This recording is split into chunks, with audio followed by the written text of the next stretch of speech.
Hey my lovely people, happy Thirsty Thursday. Let's make some frothy gin and lavender drink. It's so delicious. Let's get started. I have ice in the shaker.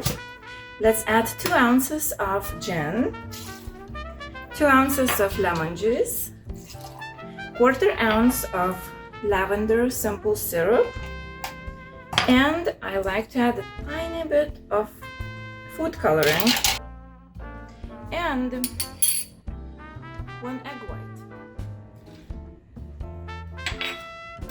Let's shake things up. And let's strain it. Oh, that was hard.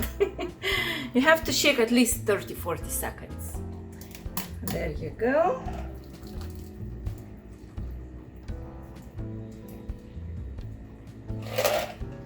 Beautiful foam. Ta-da! Decorate with some lavender and chips.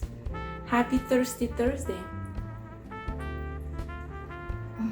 So tasty, so refreshing, and just a tiny of lavender scent. See you later, guys. Happy Thirsty Thursday.